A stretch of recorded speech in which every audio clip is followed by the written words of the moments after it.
Passamos a apresentar os 4 Evangelhos, Revelação da Revelação, Jean Baptiste Rustin. Narração, Paulo de Moraes.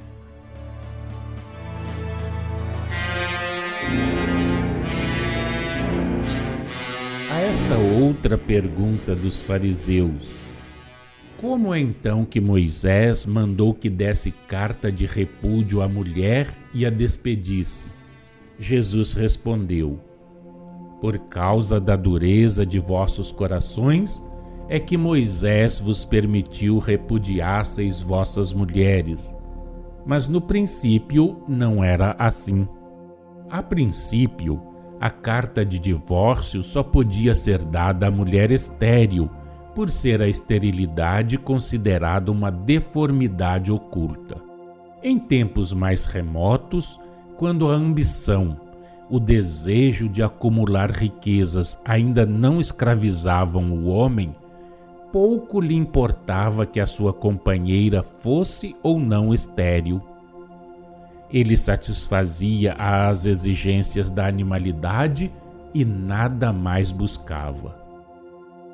Quando se lhe fez sentir a necessidade de formar sociedade, quando os povos pastores surgiram, ou pelo menos quando se desenvolveram, a multiplicidade dos filhos se tornou uma riqueza.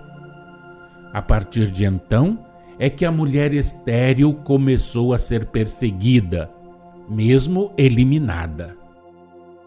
À vista dos abusos a que dava lugar esse anseio pelo aumento das populações, Moisés autorizou o divórcio, se bem que nessa época não existissem mais os motivos que faziam outrora desejada a multiplicidade dos filhos. É que o homem, orgulhoso de tudo, entrara a considerar como mérito seu, pessoal, o lhe dever a vida maior ou menor número de entes humanos. A mulher estéril passou, pois, a ser vítima de todos os maus tratos. Cumprindo, porém, evitar a dissolução legal dos costumes, praticada abusivamente à sombra da carta de divórcio, porquanto cada homem se acreditava no direito de tomar e abandonar uma mulher logo que houvesse saciado a sua luxúria, Jesus pronunciou estas palavras que, como todas as que proferiu, tinham que produzir frutos no futuro. Eu, porém, vos digo que aquele que repudiar sua mulher, a não ser por motivo de infidelidade, e casar com outra, comete adultério. Assim como também comete adultério aquele que casar com uma mulher repudiada. Ainda agora entre vós outros, homens civilizados, mas não depurados, a carta de divórcio, se fosse dada arbitrariamente ao capricho do homem, não constituiria um pretexto para a libertinagem, uma fonte de dissolução legal dos costumes? Dizendo que se não separasse o que Deus unira, o Cristo cortou pela raiz o abuso do século em que desceu à terra e pôs óbice à corrupção dos séculos que se seguiriam. Mas ele não condenou 2 espíritos antipáticos a se desencaminharem reciprocamente. De acordo com a lei divina, não deveis constranger fisicamente 2 espíritos antipáticos a se acotovelarem diariamente. Mas também não se deve aproveitar dessa faculdade como pretexto para o desregramento. Isto em nada contraria as palavras de Jesus. Ele disse: não separeis o que Deus uniu. Porém não disse: forçai a viver em comum os que não se podem aproximar sem se excitarem mutuamente à prática de faltas, transgredindo a lei de caridade. O divórcio não pode existir e não existe perante o Senhor senão quando um espírito, pelos seus exemplos ou palavras, impele ao mal um outro com quem antipatize, porque então, na ordem moral, há adultério. Os corpos do homem e da mulher nada valem aos olhos do Senhor, no sentido de que Deus, ao formar o homem e a mulher, cogitou do espírito e não do corpo, mero instrumento para aquele das suas provações terrenas na senda da reparação e do progresso. O espírito, portanto, é que o homem e a mulher devem preservar de máculas. Sendo um ou outra adúltero, não induz o espírito que lhe está unido a cometer falta idêntica, e isso quer o primeiro seja adúltero, isto é, violador da lei de Deus, de corpo, por entregar-se aos abusos da carne, quer o seja de espírito por transgredir com seus exemplos e palavras a lei de justiça, de amor e de caridade. Não será melhor separar os galhos da árvore do que deixar que esta dê maus frutos? Notai que entre vós o casamento perde todo o caráter sagrado que deve ter e não passa, na maioria dos casos, da execução de um contrato comercial, no cumprimento de cujas obrigações as duas partes contratantes se mostram mais ou menos escrupulosas. Ele está submetido a legislações humanas, a leis civis, derivadas da missão terrena de Jesus, como das que Moisés deu ao povo hebreu.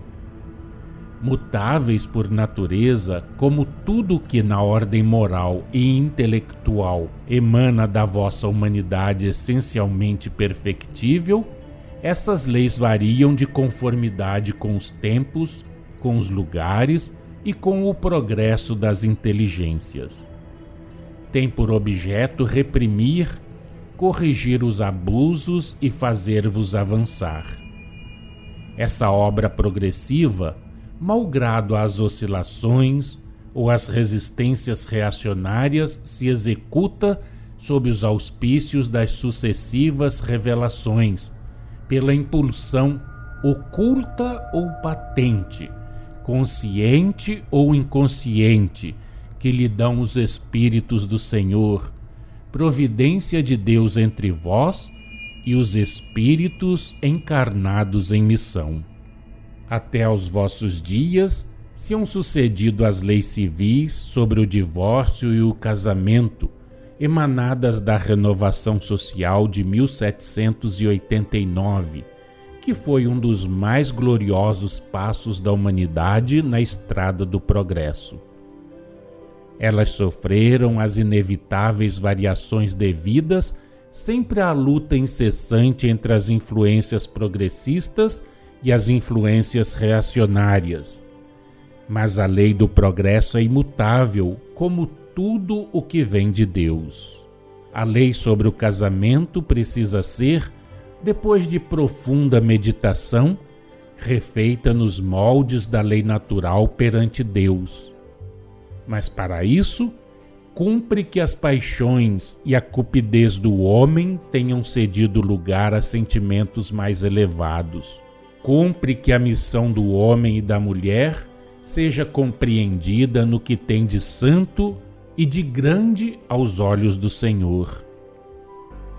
Cumpre que o homem e mulher compreendam os deveres imensos que assumem quando aceitam a responsabilidade do casamento, deveres sagrados aos quais não lhes é permitido esquivar-se, deveres cuja satisfação Deus protege com o seu amor, porque eles consagram as leis da natureza.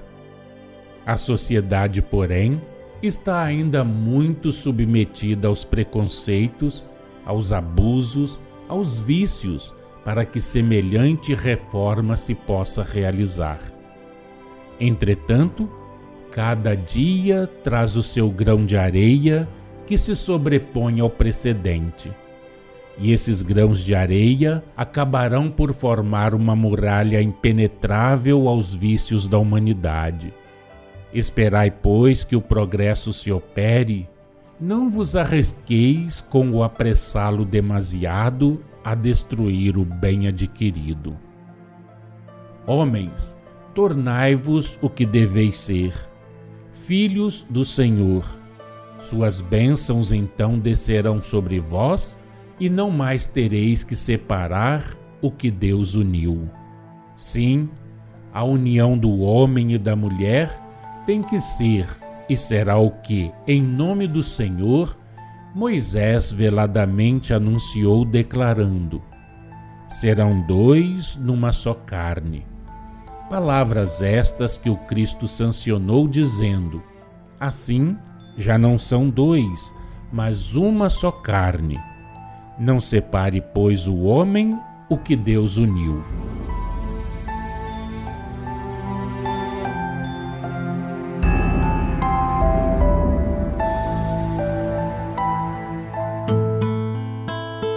Acompanhe no próximo programa mais um trecho de Os 4 Evangelhos, Revelação da Revelação.